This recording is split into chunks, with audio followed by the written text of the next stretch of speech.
Hello students, good morning, जय हिंद। मैं Vipin sir और जीव का केमिस्ट्री क्लासेस में आपका एक बार फिर से स्वागत है। हेलो स्टूडेंट्स, आप लोग पढ़ रहे हैं chemistry chapter number 13 class 12। Chemistry chapter number 13 class 12 का पार्ट 7 आप पढ़ने जा रहे हैं। कौन सा पार्ट पढ़ने जा रहे हैं? 7 पार्ट आप पढ़ने जा रहे हैं।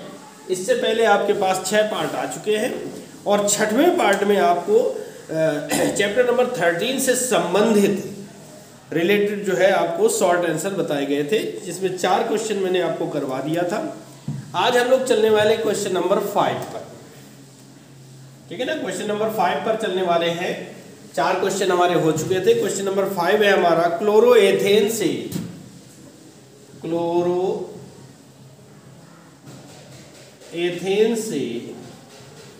NN डाईएथिल एथेनामीन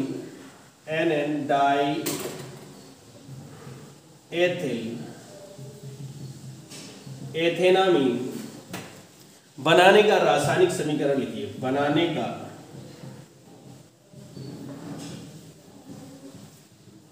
रासायनिक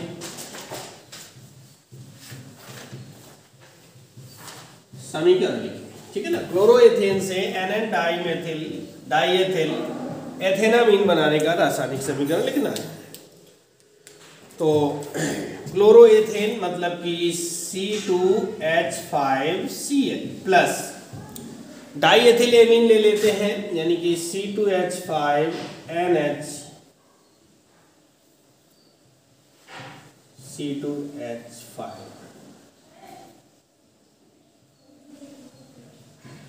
ये डाईएथिल एमीन लेते हैं, तब जाके हमें NN डाईएथिल एथेनामीन प्राप्त होगा। अब क्रिया करवाते हैं तो बनेगा C2H5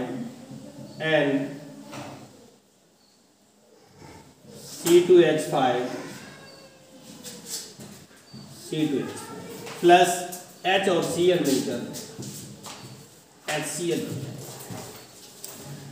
ये हमारा NN N पर 3 C2H5 श्रृंखला कोई भी लंबी नहीं होगी, तीनों एक साथ, तो ये हो जाएगा NN डाईएथिल एथेनामीन, हमें ऑप्टेन हो जाएगा, ठीक है ना। तो हमारा क्वेश्चन नंबर 5 कंप्लीट होता है। अब हम चलते हैं क्वेश्चन नंबर 6 पर।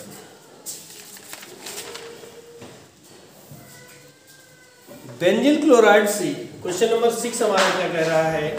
कह रहा है बेंजिल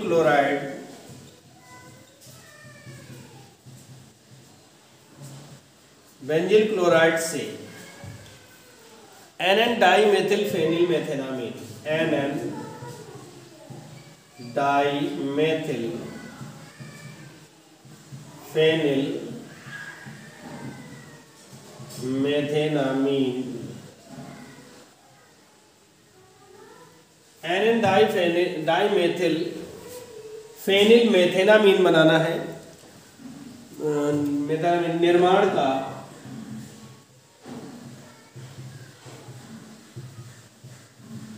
रासायनिक समीकरण लिखिए। ये कह रहा है हमारा अगला क्वेश्चन, यानी क्वेश्चन नंबर 6 कह रहा है। तो आइए इसको सॉल्व करते हैं। आंसर में बेंजिल क्लोराइड से NN डाईमेथिल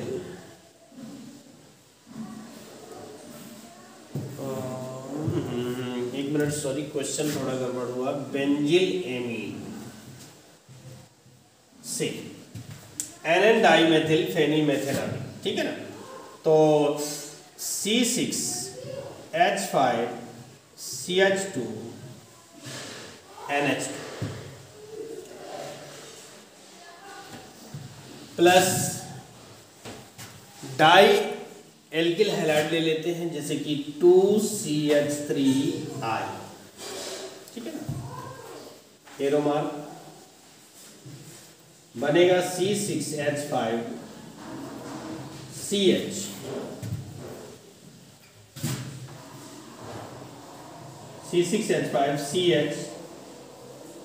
N और CH3 प्लस 2HI बाहर, ये हो जाएगा NN डाइमेथिल फेनिल और मेथेनॉल, ये प्राप्त हो जाएगा। इस तरह से हमारा क्वेश्चन नंबर 6 भी कंप्लीट हो जाता है। अब हम लोग चलते हैं क्वेश्चन नंबर 7 पर, ठीक है ना। क्वेश्चन नंबर 7 कह रहा है श्मिट अभिक्रिया द्वारा एथिलेमीन बनाने का रासायनिक समीकरण। श्मिट अभिक्रिया द्वारा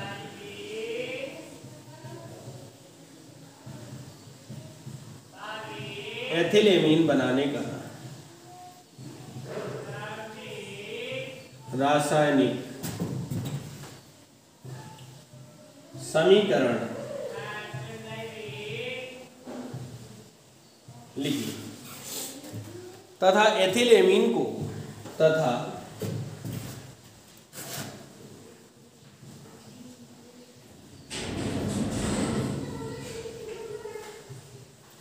एथिलेमीन की CH3CHO व HNO2 के साथ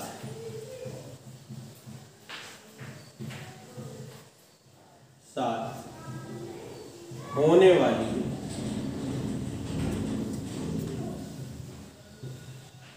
अभिक्रियाओं की रासायनिक समीकरण।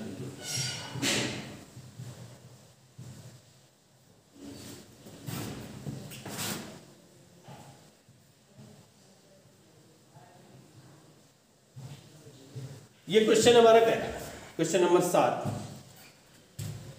तो आंसर में हम लोग हेडिंग डाल देते हैं श्मिट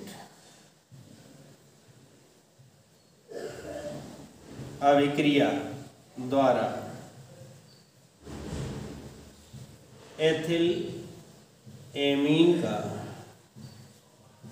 निर्माण।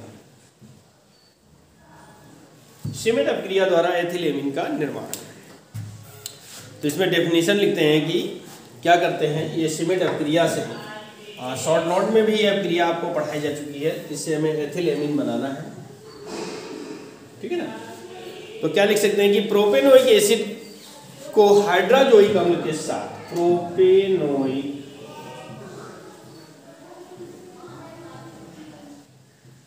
एसिड को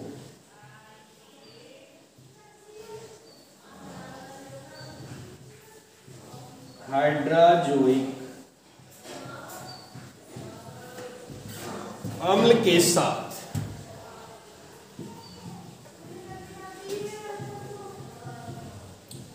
सांद्र H2SO4 सांद्र सल्फ्यूरिक एसिड की उपस्थिति में गर्म करने पर H2SO4 की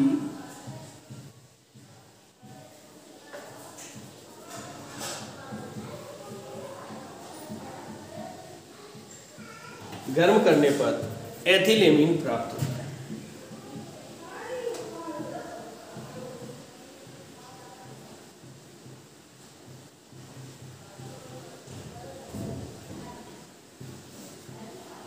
श्मिट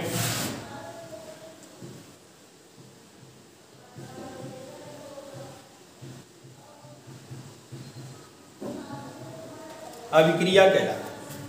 प्रोपेनोइक एसिड को हाइड्रोजोइक अम्ल के साथ सांद्र H2SO4 की उपस्थिति में गर्म करने पर एथिलेमीन प्राप्त होता है। यह अभिक्रिया श्मिट अभिक्रिया कहलाती है, ठीक है ना। अब प्रोपेनोइक एसिड का फॉर्मूला यहाँ पर लिखते हैं C2H5COOH। ये प्रोपेनोइक एसिड है और इसकी क्रिया हाइड्रोजोइक अम्ल यानी N3H, ये हाइड्रोजोइक अम्ल है। क्या है? हाइड्रोजोइक अम्ल है के साथ अगर हम कराते हैं, वो भी कह रहा है क्या, कंसंट्रेट H2SO4 की उपस्थिति में करना क्या है, गर्म करना है, तो बनेगा एथिलेमीन C2H5NH2, ठीक है ना। C2H5NH2 बन जाता है, प्लस हमारा N2 प्लस नाइट्रोजन और प्लस CO2 प्राप्त हो जाएगा, ठीक है ना। C2H5NH2 plus N2 plus C double. ये हमारी श्मिट अभिक्रिया द्वारा एथिलेमीन बनाने का रासायनिक समीकरण हो गया। अब क्या करते हैं, ये ऊपर वाले 5 और 6 नंबर को हम साफ करते हैं थोड़ा सा, क्योंकि अभी हमारा जो क्वेश्चन नंबर 7 है वो कंप्लीट नहीं हुआ है। ठीक है। तो श्मिट अपक्रिया द्वारा एथिलेमिन बनाने का रासायनिक समीकरण लिखिए। तो ये हो गया हमारा रासायनिक समीकरण श्मिट अपक्रिया द्वारा तथा एथिलेमिन की CH3CHO और HNO2 के साथ अपक्रियाओं के समीकरण भी लिखना है। तो यहाँ पर नंबर 1 लिखते हैं CH3CHO से अभिक्रिया, एसिटाल्डिहाइड से अपक्रिया करवानी है, CH3CHO की अपक्रिया करवाते हैं। तो देखिए CH3CHO प्लस एथिलेमिन का सूत्र हमारा ये रहा C2H5NH2, इसको उल्टा करके लिखते हैं H2N C2H5। Any problem? यहाँ पर आपको कोई प्रॉब्लम नहीं होनी चाहिए, ठीक है ना, यहाँ पर कोई प्रॉब्लम नहीं होनी चाहिए। ये आपका इतना भाग उल्टा लिखने का मतलब है कि ये H2O जो है आपका वो निकल रहा CH3CH double bond and C2H5 plus H2। अब ये प्राप्त हुआ एथिलीडीन एथिलेमिन, एथिलीडीन एथिलेमिन, ठीक है ना, ये हमारा प्राप्त हो जाता है। और इसका जो सेकेंड पार्ट है, सेकेंड पार्ट में कह रहा है क्वेश्चन हमारा HNO2 के साथ अपक्रिया, नहीं नाइट्रस अम्ल के साथ अपक्रिया करवाना है। तो C2H5NH2 प्लस HNO2 से अपक्रिया करवाएंगे तो एल्कोहल प्राप्त होगा C2H5OH plus N2, C2H5OH plus N2 plus H2O, ethanol प्राप्त होता है, एथिल एल्कोहल। तो इसी के साथ ये क्वेश्चन नंबर 7 हमारा कंप्लीट हो जाता है। अब हम लोग चलने वाले हैं क्वेश्चन नंबर 8।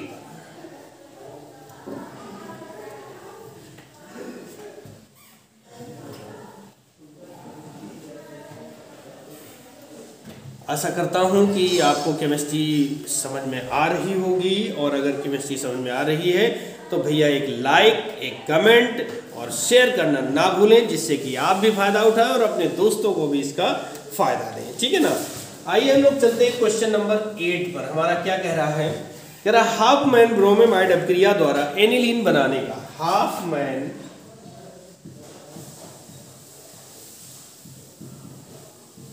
ब्रोमेमाइड अभिक्रिया द्वारा एनिलीन बनाने का रासायनिक समीकरण लिखिए।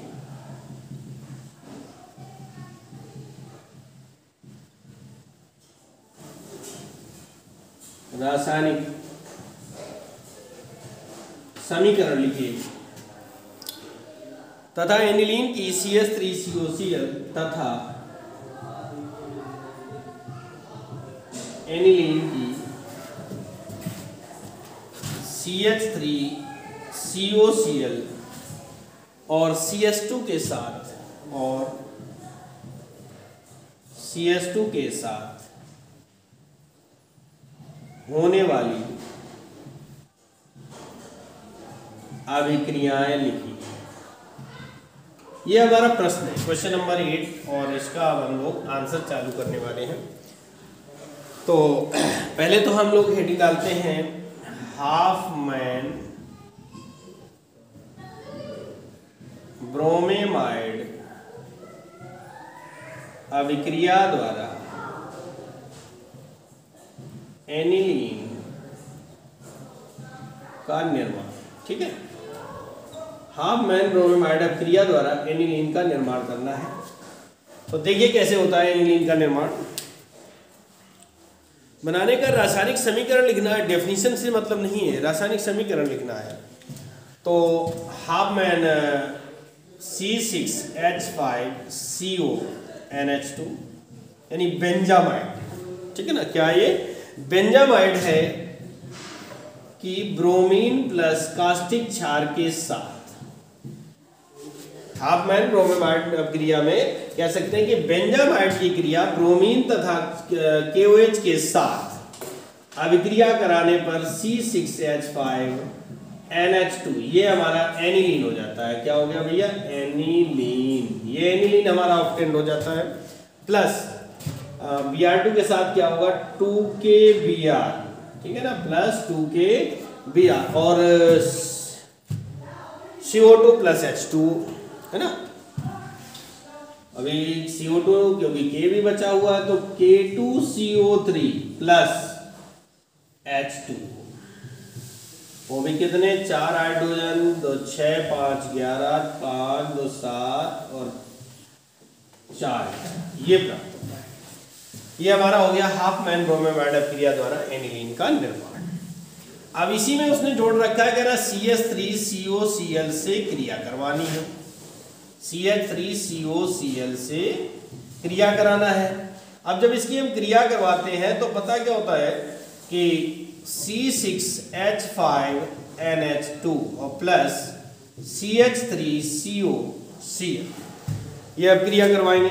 वो पिरिडीन की उपस्थिति है कि पिरिडीन यहाँ पर उत्प्रेरक का काम करेगा, तो यहां से एक हाइड्रोजन निकलेगा, एक हाइड्रोजन और एक Cl मिल करके क्या बना देंगे HCl बना देंगे। बचा क्या हमारा C6H5NH और COCH3, ठीक है ना, COCH3, ये हमारा प्राप्त हो जाता है मुख्य उत्पाद के रूप में। और सेकंड उसने कहा CH2 से क्रिया, CH2 से क्रिया।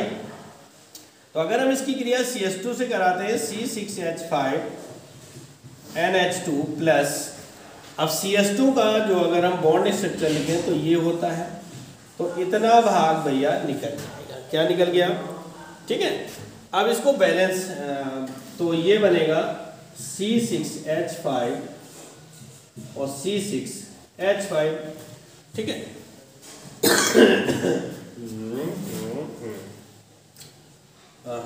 ये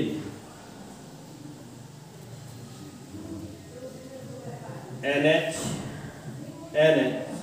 C डबल बॉन्ड X, ये प्राप्त। तो इसके लिए बैलेंस करने के लिए दो, तो एक एक हाइड्रोजन मिला करके H2S और प्राप्त हो जाएगा, ठीक है ना। ये हमारा यौगिक प्राप्त होता है, इसका नाम है डाइफेनिल थायोयूरेट,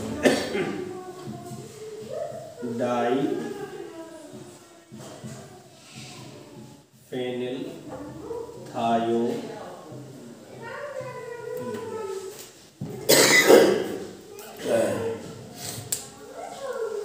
डाइफेनिल थायोयूरिया। इस तरह से हमारा ये क्वेश्चन नंबर 8 भी कंप्लीट हो जाता है। अब हम लोग चलने वाले हैं क्वेश्चन नंबर 9 पर।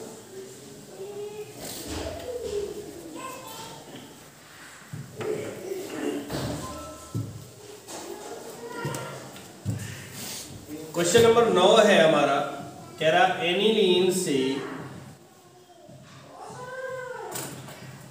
Benzene diazonium chloride, aniline से बेंजीन डाई एजोनियम क्लोराइड कैसे प्राप्त किया जाता है।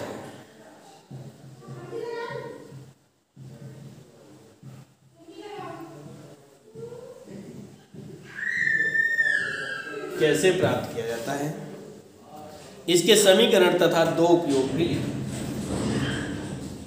इसका समीकरण तथा इसका समीकरण लिखिए। आंसर चलते हैं भैया हम लोग, ठीक है ना, आंसर चलते हैं। तो एरोमेटिक प्राथमिक एमीन के खनिज अम्लों, एरोमेटिक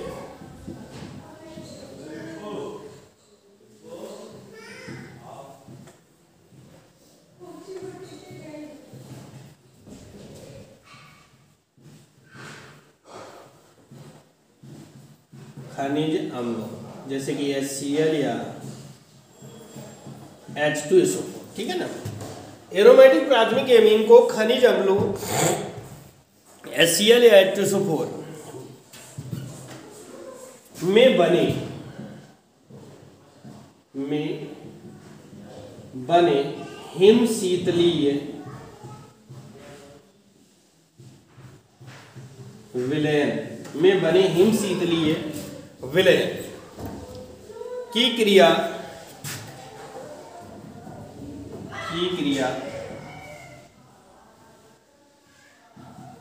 HNO2 और ये HNO2 कहाँ से प्राप्त होगा, NaNO2 प्लस HCl की अभिक्रिया से प्राप्त होता है।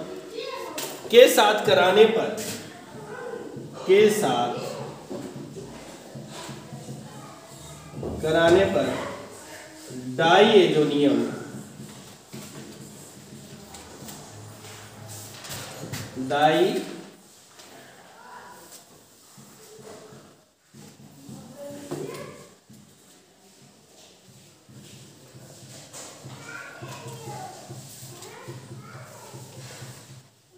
डाइएजोनियम लवण प्राप्त होता है। कह रहा है एरोमेटिक प्राथमिक एमीन को खनिज अम्लों के होना चाहिए, एरोमेटिक प्राथमिक एमीन के खनिज अम्लों में बने हिम शीतली विलयन, यानी एरोमेटिक प्राथमिक एमीन को HCl व H2SO4 में घोल करके 0 डिग्री सेंटीग्रेड पर, है ना, टेम्परेचर बिल्कुल 0 करना है, 0 डिग्री सेंटीग्रेड पर अभिक्रिया कराने पर कह रहा है डाइएजोनियम लवण प्राप्त होते हैं। ठीक है ना, क्या प्राप्त होते हैं, डाइएजोनियम लवण प्राप्त होते हैं। अब हम लोग इसकी अभिक्रिया देखते हैं, NaNO2 तो भैया साथ कराने पर डाइएजोनियम लवण प्राप्त होता है। NaNO2 प्लस HCl से अगर हम अभिक्रिया कराएंगे तो ये बनेगा HNO2 प्लस NaCl। अब हमें ये नाइट्रस अम्ल प्राप्त हुआ है, इस नाइट्रस अम्ल की क्रिया एनिलीन C6H5NH2 प्लस HNO2 से कराने पर और प्लस साथ में HCl से अगर लगाएंगे तो बनेगा क्या, C6H5N2Cl प्लस और माइनस, ये डाइएजोनियम क्लोराइड हो गया, ठीक है, प्लस 2H2 3 1 4, हाँ 2H2, ये हमें प्राप्त हो जाता है। तो ये हमारा बना बेंजीन डाइएजोनियम क्लोराइड। ठीक है ना। अब हमारी अगली हेडिंग आती है महत्वपूर्ण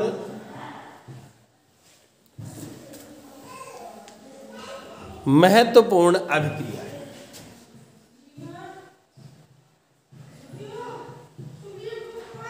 महत्वपूर्ण इंपॉर्टेंट शॉर्ट नोट है जिसमें नंबर 1 पर है हमारी कार्बिल एमीन अभिक्रिया। कार्बिल एमीन अभिक्रिया, ठीक है ना। कार्बिल एमीन अभिक्रिया के बारे में हमें जानना है, क्या होती है उसके बारे में लिख सकते हैं कि जब किसी प्राथमिक एमीन को, ठीक है ना, ये देखिए शॉर्ट नोट है, सभी चैप्टरों में आपके कराए गए हैं अभिक्रियाएं। ये अभिक्रियाएं बहुत इंपॉर्टेंट होती हैं, 5 नंबर की 5 रिएक्शन दे देता है और आपसे करवाता है। अनसॉल्व पेपर अगर आप सॉल्व कर रहे होंगे हमारे चैनल से तो आपको अपने आप दिख जाएगा। सारे अनसॉल्व पेपर हो चुके हैं, 2020, 2019, 2018 3 साल के अनसॉल्व पेपर सॉल्व हो चुके हैं और आपके सिलेबस में डाले जा चुके हैं, ठीक है ना। तो आइए अब चलते हैं, हम लोग अब कार्बिल एमीन अभिक्रिया के बारे में बात करते हैं। तो लिख सकते हैं जब किसी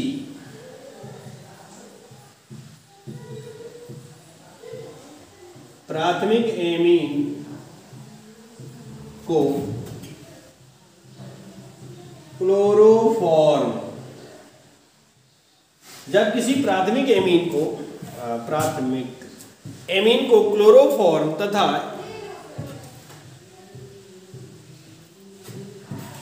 एल्कोहालीय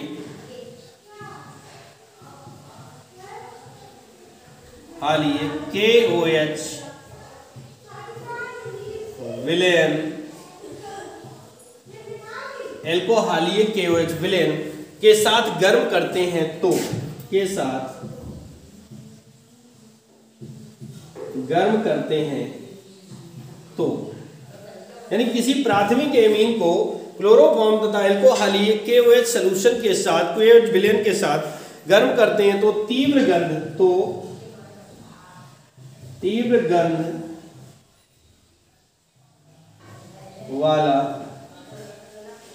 गंध वाला आइसोसाइनाइड बनता है।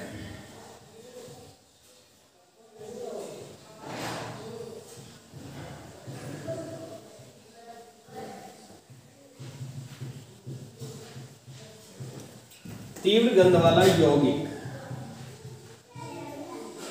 आइसोसाइनाइड बनता है। क्या बनता है भैया? आइसोसाइनाइड बनता है। तो यह है अभिक्रिया, यह है अभिक्रिया कार्बिल एमीन अभिक्रिया कहलाती है। ठीक है ना। तो इस अभिक्रिया को हम क्या कहते हैं? कार्बिल एमीन अभिक्रिया कहेंगे। जैसे कि एग्जाम्पल में लेते हैं RNH2, ये हमारा प्राथमिक एमीन हो जाता है। जहां पर NH2 समूह जुड़ता है एल्किल समूह से, वो प्राथमिक एमीन होता है। क्लोरोफॉर्म के लिए CH-Cl3 ले लेते हैं प्लस 3KOH। वो भी सोल्यूशन कैसा होना चाहिए? एल्कोहलीय सोल्यूशन होना चाहिए। तो देखो इतना भाग अलग से निकल जाएगा। पहले तो कह रहा है तीव्र गंध वाला यौगिक आइसोसाइनाइड बनता है, यानी कि RNC प्लस 3KCl और प्लस ऑक्सीजन 3 और हाइड्रोजन के 3H2, ये बनेगा।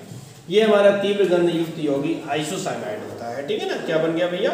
आइसोसाइनाइड बनता है।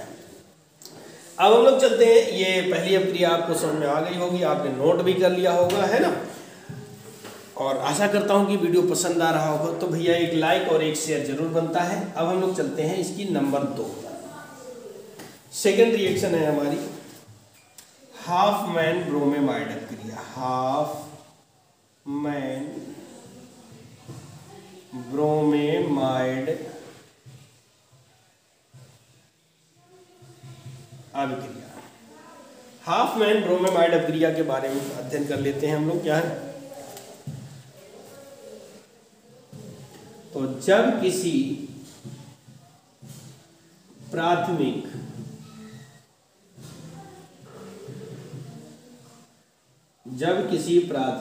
एमाइड, ठीक है ना, जब किसी प्राथमिक एमाइड की क्रिया की अभिक्रिया की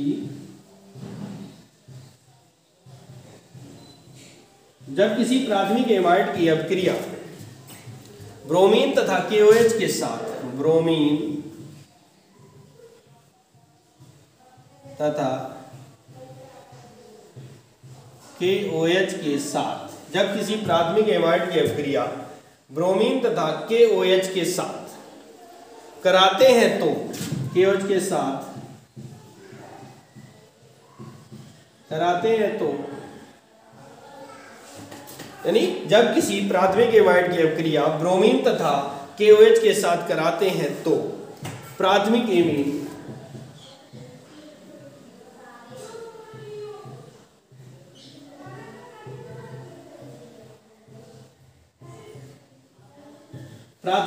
प्राप्त होता है। ठीक है ना। क्या बनता है? प्राथमिक एमीन बनता है। हाफमैन ब्रोमेमाइड अभिक्रिया कहलाती है। हाफमैन ब्रोमेमाइड अभिक्रिया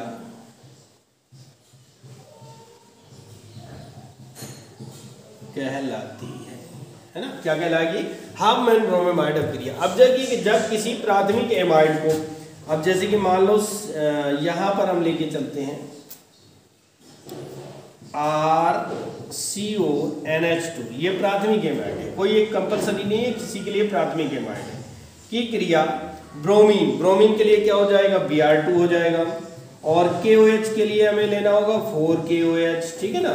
अब क्रिया करवाते हैं तो कह रहा प्राथमिक एमीन बनता है, यानी कि RNH2। ठीक है ना। क्या बना?